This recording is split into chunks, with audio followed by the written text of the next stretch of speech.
আসসালামু আলাইকুম রহমতুল্লাহ। প্রিয় ভিউয়ার্স, আশা করি সবাই ভালো আছো। আজকের এই ক্লাসে আসার জন্য এবং ভিডিওটি দেখার জন্য তোমাদের সবাইকে স্বাগত, শুভেচ্ছা, অভিনন্দন, ভালোবাসা রইল এমআরএস রহিম 97 চ্যানেলের পক্ষ থেকে। তো তোমরা যারা ইতিমধ্যে 2024 সালে নতুন কারিকুলামের নতুন বই, অষ্টম শ্রেণীর ডিজিটাল প্রযুক্তি বই হাতে পেয়েছো, তো তোমাদেরকে আজকে আমি 15-20টা সমাধানটা একটু করে দেখাবো। খুবই চমৎকার এবং গুরুত্বপূর্ণ একটি আজকের ভিডিওটি হতে চলেছে। আশা করি যদি তোমরা শেষ পর্যন্ত দেখো অনেক কিছু জানতে পারবে, অনেক কিছু শিখতে পারবে। খুবই গুরুত্বপূর্ণ একটি ক্লাস আজকে। সেটা হচ্ছে তোমাদের জন্য শিখন অভিজ্ঞতা 1 এর তথ্য যাচাই অভিযান। সেশন হচ্ছে 4। ইতিমধ্যে আমরা সেশন 1, 2, 3 নিয়ে আলোচনা করেছি এবং এগুলোর যে বাড়ির কাজগুলো ছিল এগুলো আমরা সমাধান করে দিয়ে আমরা ক্লাস দিয়েছি। তোমরা আমার চ্যানেলে এটা দেখে নিবা। তো আজকের যে বিষয় সেটা হচ্ছে এক্সেল যে বিষয়টা নিয়ে আজকে খুবই চমৎকার কিছু বিষয় নিয়ে আলোচনা করব তোমাদের সাথে। দেখো এখানে স্প্রেডশিট শেখার জন্য আমরা বহুল ব্যবহৃত অ্যাপ্লিকেশন এক্সেল এর মাধ্যমে অনুশীলন করব। কেমন? এখানে এ, বি, সি, ডি, ই, এফ, জি এই ঘরগুলো হচ্ছে মূলত হচ্ছে কলাম। কেমন? আমাদের সামনে এগুলো আরো আছে বিস্তারিত তোমরা দেখতে পারবা। এক কথায় আমরা যেটা জানবো হচ্ছে জানি এবং এ, বি, সি, ডি যেগুলো ছিল এগুলো হচ্ছে কলাম, সেটা হচ্ছে উপরে নিচে। তারপরে যেগুলো হচ্ছে 1, 2, 3, 4, 5, 6, 7 এইভাবে যতটুকু যাবে এগুলো হচ্ছে র বা সারি। এই ঘরগুলোকে সেল বলা হয়। তো এ, বি, সি এবং 1, 2, 3 যে মাঝখানে যে একটা ঘর তৈরি হবে এগুলো হচ্ছে মূলত হচ্ছে সেল। যেমন এই ঘরগুলোর নাম হচ্ছে সেলগুলোর নাম হচ্ছে A6, B6, তারপরে C6 এভাবে করে সেলগুলোর নাম দেওয়া আছে। এখন দেখো স্প্রেডশিটে এরকম সবগুলো সেলের একটি পরিচয় থাকে যেটি র এবং কলামের সমন্বয়ে তৈরি হয় তৈরি একটি পরিচয়। তো আমরা এক্সেল জিনিসটা কি, আসলে এক্সেলের মাধ্যমে কি কাজ করা হয় এগুলো বর্তমানে এমন একটা এক্সেল এমন একটা সফটওয়্যার যে সফটওয়্যার দিয়ে কোটি টাকার হিসাব নিকাশ একেবারে সহজে একেবারে অল্প সময়ের ভিতরে এটা করে দেওয়া যায়। অনেক কিছু গ্রাফ তৈরি করা যায়, অনেকগুলো হিসাব নিকাশ করা যায় খুব সহজে এক্সেলের মাধ্যমে। এই এক্সেলটা খুবই জনপ্রিয় একটি সফটওয়্যার যেটা মাইক্রোসফট কোম্পানি থেকে এটা মূলত দেওয়া হয়েছে। এখন দেখো আমরা এটা হচ্ছে মূলত যে এই যে ছোট ঘরগুলো দেখতে পাচ্ছি এটা পুরোটা হচ্ছে একটা ওয়ার্কশিট যেটাকে আমরা যেটার মাধ্যমে আমরা কাজ করব এটা হচ্ছে মূলত হচ্ছে ওয়ার্কশিট। তো এখানে একটু আগে বলেছিলাম এ, বি, সি, ডি, ই, এফ, জি যেই সংখ্যাগুলো রয়েছে এগুলো হচ্ছে উপরে নিচে। এই যে এফ এটা হচ্ছে উপর থেকে নিচের দিকে, জি উপর থেকে নিচের দিকে। এগুলাকে মূলত আমরা বলে থাকি হচ্ছে কলাম। ঠিক আছে? তাহলে ABCD এটা বুঝো, ABCDEFG যেভাবে আছে উপর থেকে নিচের দিকে এটা হচ্ছে কলাম। তারপরে হচ্ছে পাশাপাশি যেটা হচ্ছে 1, 2, 3 থেকে এভাবে যতটুক গেছে এগুলো হচ্ছে পাশাপাশি। এগুলো হচ্ছে র বা সারি। ঠিক আছে? আমরা একটু করে শিখি। আসলে ১ম এ প্রাথমিক বেসিকটা তোমাদেরকে দেওয়ার চেষ্টা করছি একেবারে সহজভাবে। যে 1, 2, 3 নিচের দিকে যেগুলো আসছে এগুলো হচ্ছে পাশাপাশি, এগুলো একটা হচ্ছে র বা সারি। তারপরে র এবং সারির মাঝখানে র এবং কলামের মাঝখানে যে একটা ঘর তৈরি হয়েছে এটাকে মূলত বলা হচ্ছে সেল। ঠিক আছে? যেমন মনে করো আমি যদি বলি যে এই যে এখানে যেটা আছে এটা হচ্ছে K6, দেখছো না? এই যে K6 যেখানে আমি ঘরটা রাখবো এটা হচ্ছে M4। এগুলো হচ্ছে একেকটা সেলের পরিচয়। আর পুরা এই যে কাজটা আমরা করতেছি এই যে শীটটা এটাকে বলা হচ্ছে ওয়ার্কশিট। তো এইভাবে মূলত সহজভাবে একেবারে সহজ বেসিক তোমাদেরকে ধারণাটা দেওয়ার চেষ্টা করছি। মূলত এই পেজটা হচ্ছে ওয়ার্কশিট যেটার মাধ্যমে আমরা যোগ, বিয়োগ, ভাগ, ফলনগুলো কাজ করে থাকবো। এবার আমরা জানবো হচ্ছে যোগ। এটি আমাদের কিবোর্ডের সাধারণ যে যোগ রয়েছে, কিবোর্ডের ভিতরে যে যোগ চিহ্ন রয়েছে এই যোগটা দিয়ে মূলত আমরা কাজ করব। তারপরে বিয়োগ চিহ্ন, এটাও আমাদের কিবোর্ডের ভিতরে যে বিয়োগ চিহ্ন রয়েছে এই বিয়োগ চিহ্ন দিয়ে এটা প্রকাশ করা হবে। তারপরে গুণ চিহ্নটা কি? এটা একটু ভিন্নতা রয়েছে স্টার। আমাদের কিবোর্ডের ভিতরে যে স্টার চিহ্নটা রয়েছে এটা মূলত হচ্ছে গুণ। আর অবলিক যেটাকে আমরা অবলিক বলে থাকি বা স্ল্যাশ বলে থাকি, এই অবলিকটা হচ্ছে মূলত হচ্ছে ভাগ চিহ্ন। যোগ বিয়োগ একই থাকবে, স্টার হচ্ছে গুণ মনে রাখবে আর ভাগ হচ্ছে ভাগচিহ্ন কি? হচ্ছে অবলিক। এটা দিয়ে মূলত আমরা এই ৪ টা দিয়ে মূলত আমাদের যোগ, বিয়োগ, ভাগ, পূরণ দিয়ে মূলত সবকিছু কাজ হবে। দেখো যোগ চিহ্ন, বিয়োগ চিহ্ন, তারপর হচ্ছে ভাগচিহ্ন, তারপর হচ্ছে স্টারটাকে আমরা বলি গুণ চিহ্ন। ঠিক আছে? এইগুলো মূলত এই ৪ টা অপশন দিয়ে মূলত হচ্ছে আমাদের এক্সেল এর যে কাজগুলো যোগ, বিয়োগ, ভাগ, পূরণ কিভাবে করতে হয় এগুলো আমরা স্টেপ বাই স্টেপ তোমাদেরকে দেখাবো আজকে। হ্যাঁ? এরপর আসো একটু করে আসলে মাইক্রোসফট এক্সেল হচ্ছে একটি স্প্রেডশিট অ্যানালাইসিস সফটওয়্যার বা প্রোগ্রাম। আক্ষরিক অর্থে স্প্রেডশিট হলো চক কাটা বড় মাপের কাগজ। তো এটা স্প্রেডশিটের আরেকটা নাম হচ্ছে সাজানো বড় মাপের কাগজ। ঠিক আছে? যেখানে হিসাবাদির কাজ সম্পন্ন হয়। এখানে যোগ, বিয়োগ, ভাগ, পূরণ, হ্যাঁ? লক্ষ, লক্ষ টাকার হিসাব, বিভিন্ন কর্মচারীর বেতন সবকিছু করা যায় খুব সহজেই। কাগজের স্প্রেডশিটের ঠিক অনুরূপ হচ্ছে মাইক্রোসফট এক্সেল। ঠিক আছে? কাগজের ভিতরে যে সারি, সারি আছে, রো আছে, হ্যাঁ? এগুলো মূলত হচ্ছে এটার অনুরূপ হচ্ছে মাইক্রোসফট এক্সেল। বিশেষ করে কারিগরি দক্ষতা জানা থাকলে এই প্রোগ্রাম খুব সহজে ব্যবহার করা যায়। ব্যবসায়িক কাজ ছাড়াও শিক্ষা, দাপ্তরিক, ইঞ্জিনিয়ারিং, ডাটাবেস তৈরি ইত্যাদি কাজে ব্যবহারের গুরুত্ব রয়েছে। এটা বিভিন্ন কাজে ব্যবহার হয়, ইঞ্জিনিয়ারিং কাজে ব্যবহার হয়, অফিসিয়াল যে বিভিন্ন দাপ্তরিক কাজে, ব্যবসায়িক কাজে, তারপরে হচ্ছে তোমার শিক্ষা কাজে। এই যে আমরা ছাত্রছাত্রীদের যে রেজাল্ট শিট তৈরি করে থাকি, এগুলো মূলত এই এক্সেল এর মাধ্যমে করা হয়। ঠিক আছে? তো এখানে আমরা যে একটা ঘর দেখতে পাচ্ছি, যে ওয়ার্কশিট দেখতে পাচ্ছি, দেখো এখানে একটা সূত্র বসানো হয়েছে, এখানে একটা সূত্র বসানো হয়েছে। এটা হলো যোগের সূত্র। তাহলে যোগের সূত্রটা কিভাবে করতে হবে তোমাকে? দুটি সংখ্যা পাশাপাশি থাকলে নিম্নের সূত্রের সাহায্যে যোগ করা হয়। যেমন গঠনটা কিভাবে হবে? প্রথম সংখ্যার সেল অ্যাড্রেস।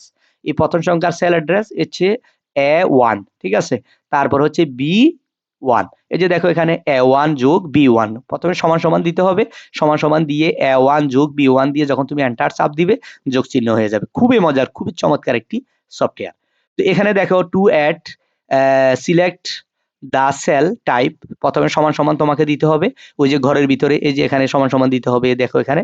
তারপর হচ্ছে A1 প্লাস, A1 বলতে বোঝাচ্ছে হচ্ছে এটা হচ্ছে কলাম আর এটা হচ্ছে সারি। A1 এবং যে কলাম এবং সারির মাঝখানে যে সংখ্যাটা থাকবে এটা তোমাকে দিতে হবে সমান চিহ্ন দিয়ে প্রথমে।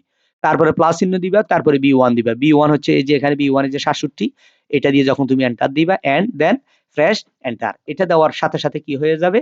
যোগ হয়ে যাবে। ঠিক আছে? তোমরা একটু ট্রাই করে দেখো, দেখবা তোমাদের যাদের বাড়িতে কম্পিউটার রয়েছে, ল্যাপটপ রয়েছে এবং তোমরা যারা স্কুলে তোমাদের ল্যাব রয়েছে, ল্যাবে তোমরা প্র্যাকটিস করলে জানতে পারবা। হুবহু যেরকম আমরা যোগটা দেখাইছি সেরকম বিয়োগের সূত্রটাও একই রকম। বিয়োগের সূত্র যে দেখো প্রথমে সমান দিয়ে শুরু করতে হবে। এই যে সমান হচ্ছে A1, ঠিক আছে? তারপরে B1, মাঝখানে একটা মাইনাস থাকবে। থাকার পরে তুমি এন্টার দিবা, হয়ে যাবে। তাহলে দুটি সংখ্যার মধ্যে বিয়োগ করতে হলে নিম্নের সূত্রের সাহায্যে বিয়োগ করতে হয়। যেমন গঠন, প্রথমে সমান চিহ্ন দিতে হবে। সমান চিহ্ন দেওয়ার পরে প্রথম সংখ্যার সেল অ্যাড্রেস। তো প্রথম সংখ্যার সেল হচ্ছে A1, ঠিক আছে? তারপরে মাইনাস দিতে হবে, মাইনাস দেওয়ার পর দিতে হবে দ্বিতীয় সংখ্যার সেল অ্যাড্রেস। মানে হচ্ছে দ্বিতীয় সংখ্যা হচ্ছে B1। তা আমাদের ফলাফলটা কোথায় এসেছে? সি এর ভিতরে এসেছে। তাহলে A1 এবং A1 যোগ B1 দিয়ে যখন আমরা এন্টার দিলাম, সি এর ভিতরে আমাদের কি হয়ে যাবে? উত্তরটা বেরিয়ে যাবে, যোগফলটা। তুমি চাইলে জি তেও করতে পারো, চাইলে G4 এ করতে পারো, F4 এ করতে পারো। যেখানে তুমি সেলটা রাখবা, যেখানে ক্লিক করে রাখবা, ওইটাতে উত্তর চলে আসবে। এখন দেখো এখানে সহজ, সিলেক্ট দ্য সেল টাইপ সমান সমান হচ্ছে সমান দিয়ে শুরু করতে হবে, A1 মাইনাস B1 দেন ফ্রেশ এন্টার। এটা দেওয়ার সাথে সাথে কি হয়ে যাবে? তোমার সঠিক উত্তরটা বেরিয়ে আসবে। তাহলে আমরা যোগ জানলাম, বিয়োগ জানলাম, এবার জানবো হচ্ছে গুণ। একই নিয়ম, গুণের সূত্র একই। তবে গুণের বেলায় তোমাকে মাঝখানে একটা স্টার দিতে হবে। একই গুণের সূত্রটা দেখো, A1 সমান দিতে হবে, প্রথমে সমান দেওয়ার পর A1 গুণ চিহ্ন B1, মানে আমাদের স্টার। স্টারটাকে আমরা গুণ হিসাবে ধরে নিতে পারি। এরপরে দেখো দুটি সংখ্যার মধ্যে গুণ করতে হলে কি করতে হবে? গঠন সমান সমান দিতে হবে। প্রথম সংখ্যার সেল অ্যাড্রেস হচ্ছে স্টার, স্টার দেওয়ার পরে এরপরে দিতে হবে দ্বিতীয় সংখ্যার সেল অ্যাড্রেস, দ্বিতীয় সংখ্যা হচ্ছে B1। এরপরে তুমি এন্টার কি প্রেস করার সাথে সাথে কি হয়ে যাবে? তোমার উত্তর বেরিয়ে যাবে। 45 পূরণ 12 সমান সমান 540, এটা বেরিয়ে যাবে খুব সহজ পদ্ধতিতে। একবার দেখলে তুমি নিজে নিজে একবার প্র্যাকটিস করলে তুমি পেরে যাওয়া। তারপরে এখানে যেভাবে বোঝানো হয়েছে দেখো, cell the select the cell, মানে আগে সেলটাকে সিলেক্ট করতে হবে, ওখানে কার্সর রাখতে হবে। তারপরে তোমাকে সমান সমান দিতে হবে, তারপরে A1, তারপরে হচ্ছে স্টার B1 দিয়ে এন্টার যখন দিবে অটোমেটিক্যালি কি হয়ে যাবে? উত্তর বেরিয়ে যাবে। তো আমরা আরেকটু বলে রাখি, আমরা প্র্যাকটিক্যালি তোমাদেরকে আরেকটা ক্লাস দেখাবো কিভাবে যোগ করতে হবে, বিয়োগ করতে হবে, ভাগ পূরণ করতে হবে, এভাবে একটা একটা করে আমি এই প্র্যাকটিক্যালি আরেকটা ক্লাস তোমাদেরকে দেখাবো। এখন জাস্ট থিওরিক্যালি দেখাচ্ছি, এরপর প্র্যাকটিক্যালি দেখাবো। ঠিক আছে? এরপরে আসো ভাগ চিহ্ন। আমরা তো আগে জানি ভাগ চিহ্নর হচ্ছে অবলিকটাকে আমরা ভাগ চিহ্ন বলে থাকি আমাদের কিবোর্ডের ভিতরে। দেখো এখানে একই, দুটি সংখ্যার মধ্যে ভাগ করতে হলে তাহলে কি করতে হবে? প্রথমে সমান দিয়ে শুরু করতে হবে। প্রথম সংখ্যার সেল অ্যাড্রেস ভাগ দ্বিতীয় সংখ্যার সেল অ্যাড্রেস। এই যে আমরা বলে থাকি প্রথম সংখ্যার সেল অ্যাড্রেস হচ্ছে A1, তারপর দ্বিতীয় সংখ্যার সেল হচ্ছে B1। তো এই দুইটাকে মাঝখানে যখন আমরা অবলিকটা দিব মানে এন্ড কি করতে হবে, বাক চিহ্নটা দিতে হবে, বাক চিহ্ন মানে হচ্ছে অবলিক, দেওয়ার পরে এন্টার দিবা, অটোমেটিকলি উত্তরটা হয়ে যাবে। একই নিয়মে সবকিছু হবে, যোগ বিয়োগ ভাগ পূরণ চারটাই। Select the cell the call, select cell the cell, তারপর হচ্ছে টাইপ সমান সমান দিয়ে শুরু করতে হবে, A1 অবলিক B1 মানে হচ্ছে ভাগ চিহ্ন, তারপরে এন্ড দেন ফ্রেশ এন্টার। এটা দেওয়ার সাথে সাথে তোমার উত্তরটা বেরিয়ে যাবে। তো প্রিয় শিক্ষার্থী বন্ধুরা, এবার আসো আমরা কিভাবে পার্সেন্ট বের করতে হয়। আমরা অনেক সময় পার্সেন্ট বের করতে বের করি, যেরকম মনে করো 100 টাকার 10 টাকা বের করতে হয়, 1000 টাকার 10 টাকা বের করতে হয়। আসলে এটা কিভাবে বের করতে হয় দেখো, খুব সহজভাবে।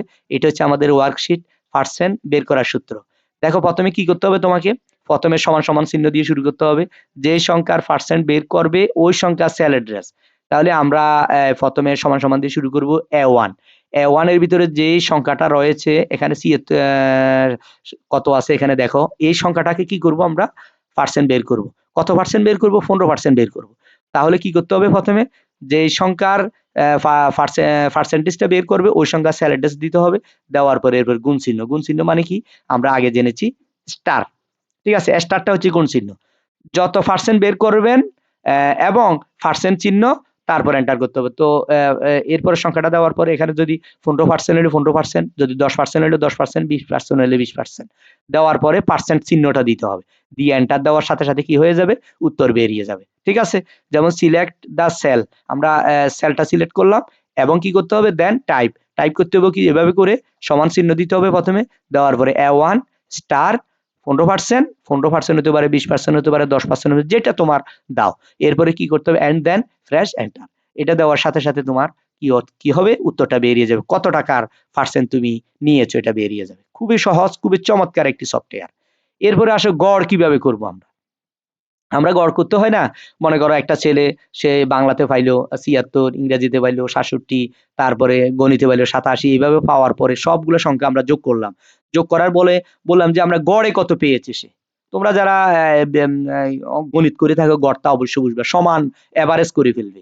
ঠিক আছে, তো এটা করতে গেলে তোমাকে কি করতে হবে, গঠন, গঠন কিভাবে করতে হবে, প্রথমে সমান চিহ্ন দিতে হবে, সমান চিহ্ন দিয়ে তোমাকে এভারেজ দিতে হবে, এভারেজ কথাটা লিখতে হবে, লেখার পরে প্রথম সংখ্যার সেল অ্যাড্রেস, এই যে প্রথম সংখ্যার সেল অ্যাড্রেস, শেষ সংখ্যার সেল অ্যাড্রেস, মাঝখানে তোমাকে কি করতে হবে, মাঝখানে তোমাকে এই চিহ্নটা ব্যবহার করতে হবে। এটাকে আমরা কি বলে থাকি, বিসর্গ বলে থাকি। হ্যাঁ, ইংরেজিতে একটা নাম আছে যেটা এভারেজ। তো এখানে সিলেক্ট দ্য সেল, টাইপ সমান সমান দিতে হবে, সমান সমান দেওয়ার পরে এভারেজ লিখতে হবে, দেওয়ার পরে একটা ব্র্যাকেট দিতে হবে, ব্র্যাকের পরে A1 সেল, ঠিক আছে, তারপরে কোলন চিহ্ন, A6 ব্র্যাকেট দিয়ে যখন এন্টার দিবা, অটোমেটিকলি তোমার নাম্বারগুলো কত গড় করতে চাইছে সবগুলা গড়ে হয়ে যাবে। যেমন দেখো এখানে ৭৬, ৬৭, ৮৭, ৫, ৩৪, ২৩ সবগুলা গড় এসে কত হলো, গড়ে হয়েছে ৪৮ দশমিক, এই যে দেখানো ৬৬৬৬ ভাবে গড় হয়ে গেছে, সমান হয়ে গেছে।